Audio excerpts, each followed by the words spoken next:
Assalamualaikum. Hope so this video will find you in well health. आज का हमारा topic of discussion है electric flux. Electric field lines कह रही थी, इलेक्ट्रिक फ्लक्स है जी. Electric flux.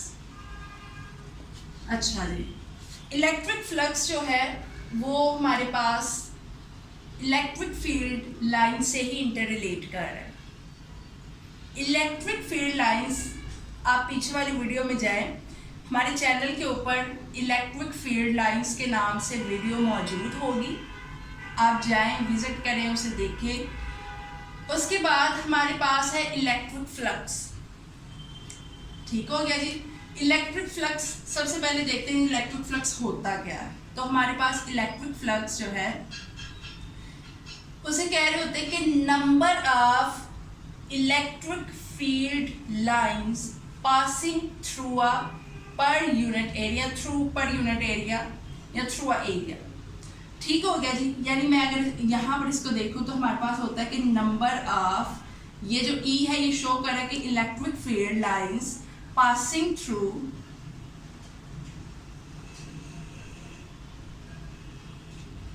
पर यूनिट एरिया.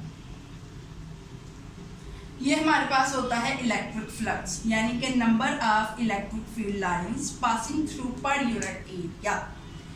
कितने number of electric field lines गुजरे हैं कितने यूनिट एरिया में से, ये हमारे पास इलेक्ट्रिक फ्लक्स कहता है. और इलेक्ट्रिक फ्लक्स जो हमारे पास होता है वो इंतहाई अहम टॉपिक है हमारे पास सेकेंड ईयर का, बिकॉज कि इससे हमने आगे जाके इंडक्शन के प्रोसेस में जाना हो. इंडक्शन के प्रोसेस में जब हम जाते हैं तो वहाँ पर हम डायरेक्ट इलेक्ट्रिक फ्लक्स कहते हैं. इलेक्ट्रिक फ्लक्स से बहुत सारे जो सवाल आता है कि जी व्हाट इज़ इलेक्ट्रिक फ्लक्स. तो इलेक्ट्रिक फ्लक्स को एक्सप्लेन करने का यहाँ पर यही मतलब था कि ताकि वो वहाँ पर एक अच्छी अंडरस्टैंडिंग हमें मिल सके. Number of electric field lines passing through a unit area. अब इसको देखते हैं कि फर्दर ये हमारे पास क्या होता है. यानी लेट्स सपोज कि अगर मैं यहाँ पर कहूँ कि हमारे पास कोई आर्बिट्रेरी शेप है. अब यहाँ पर भी है कि आर्बिट्रेरी शेप मैंने कहा, उसका मतलब ये होता है कि कोई भी शेप, ठीक है, कोई भी रफ शेप आप ले सकते हो. इसके अंदर आपको ये स्पेसिफाई नहीं करता कि आपने कोई सर्कल लेना है, आपने कोई रेक्टेंगल लेना है, आपने कोई लेट्स सपोज कोई ट्रायंगल लेना है. ठीक है, और जस्ट के आप कोई भी शेप ले सकते हो. लेट्स सपोज मैं आपके सामने कोई शेप देती हूँ, ये देखो, ये मैंने क्या शेप ली, इट्स आर्बिट्रेरी शेप. ठीक है जी. और इसे मैंने रख दिया एक इलेक्ट्रिक फील्ड के अंदर. इसे मैंने कहाँ पर रखा है, एक इलेक्ट्रिक फील्ड के अंदर. इलेक्ट्रिक फील्ड में कह रही हूँ यूनिफॉर्मली डिस्ट्रीब्यूटेड है, यानी जितना इलेक्ट्रिक फील्ड यहाँ पर है उतना ही इलेक्ट्रिक फील्ड यहाँ पर है, उतना ही इलेक्ट्रिक फील्ड यहाँ पर है, और उतना ही इलेक्ट्रिक फील्ड यहाँ पर है, और उतने ही फासले पर यहाँ पर मौजूद है. ठीक है जी. ऐसे और मैं कह रही हूँ ये मेरे पास इलेक्ट्रिक फील्ड है, डायरेक्शन जनाब इसकी ये वाली है. ठीक है जी. ये मेरे पास इलेक्ट्रिक फील्ड है, और ये मैंने कोई आर्बिट्रेरी शेप यहाँ पर रखी हुई है, ये वाली. अगर मैं इसको भी आपके आसानी के लिए जो है वो कर दूँ, ये है जी आर्बिट्रेरी शेप. अब ना अगली चीज़ ये है कि electric field passing through a unit area. Unit area कैसे, इट्स मीन कि मैंने ये चीज़ ली, लेट्स सपोज दिस कहते ये है यूनिट एरिया. यानी आप कंप्लीट, अगर कंप्लीट एरिया की बात करते फिर तो ये सारे का सारा आ जाता ना, ये सारा उसके एरिया के अंदर इंक्लूड होता. लेकिन मैंने तो ये चीज़ नहीं ली, मैंने लिया जस्ट ये वाली यूनिट एरिया. यानी मुझे जो है वो अपना देखना है कि इलेक्ट्रिक फील्ड मेरा कितना गुजर है और कहाँ से गुजर है. ठीक है.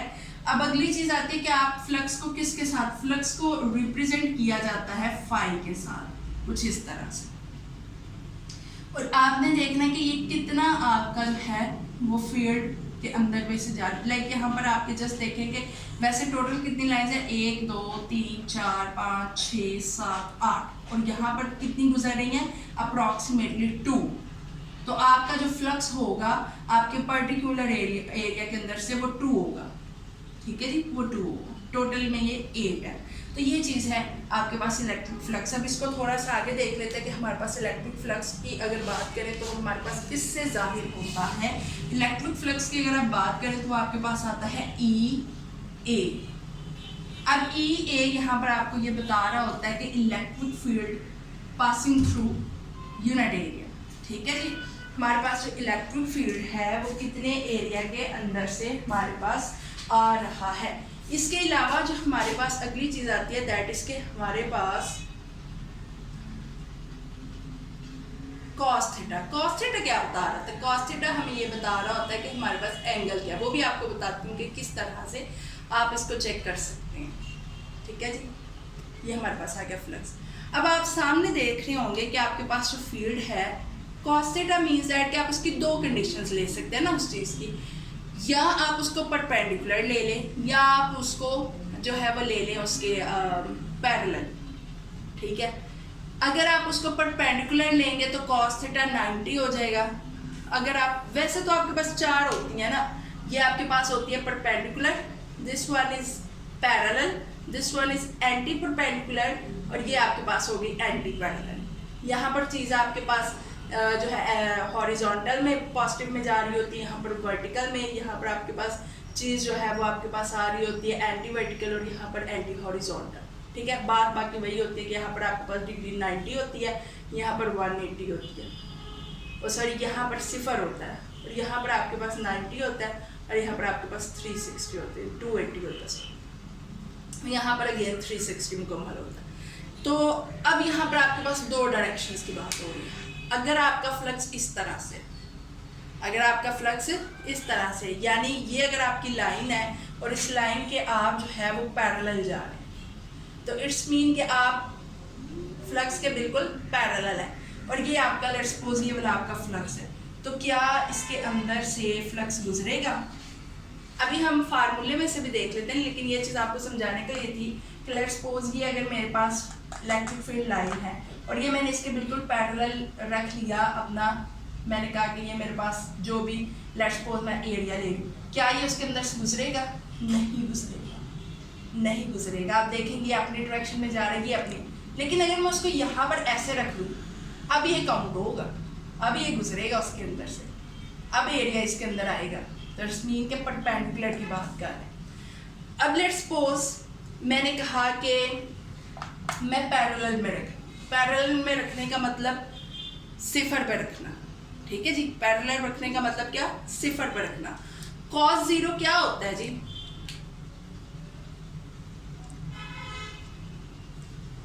cos 0 0 ही होता है ना। cos 90 क्या होता है? cos 90 sin 90 हमारे पास 1 हो रहा होता है। cos 90 क्या होगा हमारे पास? ये हमारे पास आ गया हमारा फ्लक्स cos थीटा। ठीक है जी, अब आपने देखा कि जब आप पैरेलल के केस में थे तो ये उसके अंदर से फ्लक्स क्या है? नहीं गुजर रहा, और जब आप उसके अंदर परपेंडिकुलर के केस में आए तो ये गुजरा है कि नहीं गुजरा?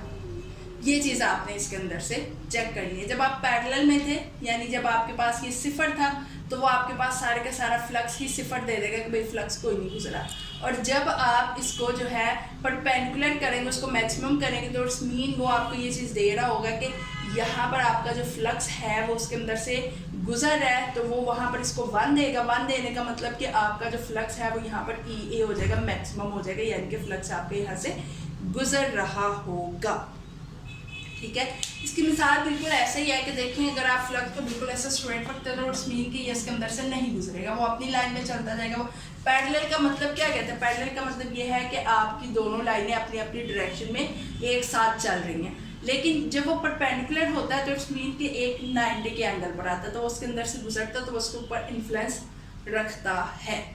ठीक है जी, ये थी आपके पास इलेक्ट्रिक फ्लक्स। सबसे पहले इसमें हमने ये देखा कि इलेक्ट्रिक फ्लक्स होता क्या है। इलेक्ट्रिक फ्लक्स के अंदर आपके पास जो लाइंस हैं वो आपको क्या कहती हैं कि क्या भैया आया आपने सारे का सारा एरिया लेना है या आपने उसके अंदर से कोई यूनिट एरिया लेना है, आप वो लेते हैं। ठीक है, उसके बाद आप देखते हैं कि उसके अंदर से गुजरने वाला फ्लक्स बेसिकली आप इलेक्ट्रिक फ्लक्स की बात करें तो आप किसी खास एरिया की बात कर रहे हैं। अब वो आपका एरिया दो तरह से हो सकता है ना, या वो पैरेलल हो जाए या वो परपेंडिकुलर हो जाए। ठीक है जी, एंटी का कोई खास इन्फ्लुएंस नहीं आता। देखिए माइनस हो जीरो के साथ तो क्या इसके साथ कोई फर्क पड़ेगा? मेरे ख्याल में तो कोई फर्क नहीं पड़ता। ठीक है जी, और अगर यहाँ पर माइनस आ जाए, यानी कि अगर ये 90 के बजाय ये आपके पास जो है 260 पे चला जाए और यहाँ पर माइनस आ जाए, तो ये माइनस साइन कुछ नहीं होता, ये जस्ट आपको ये बता रहा होता है कि चीज़ मैक्सिमम ही है, लेकिन वो जो डायरेक्शन आपने पहले ली थी उसके ऑपोजिट डायरेक्शन में मैक्सिमम। ठीक है, तो वो आपके पास आ रहा होता है कि उसके मैक्सिमम है ऑपोजिट डायरेक्शन में। इसलिए हम मोस्टली जो बेसिकली दो डायरेक्शंस को कंसीडर कर रहे होते हैं, एक हमारे पास आ रही होती है परपेंडिकुलर और दूसरी आ रही होती है पैरेलल। दोनों केसेस हमने इस वीडियो में देखे हैं। अगर यहाँ पर आपका कोई सवाल है, ठीक है, या कुछ इस टॉपिक के अंदर आपको नहीं समझ आई या कोई सवाल हो तो आप काइंडली आप पूछ सकते हैं, कमेंट सेक्शन में आए, अपना सवाल ड्रॉप करें और जवाब आपको जो है वो दिया जाएगा। और इसके अलावा भी अगर कोई फिज़िक्स के रिलेटेड या अगर कोई इसके अलावा भी अगर किसका कोई सवाल हो तो वो पूछ सकता है कमेंट सेक्शन में आके। ठीक हो गया जी, वीडियो को लाइक करें, शेयर करें और चैनल को सब्सक्राइब करना मत भूलिएगा।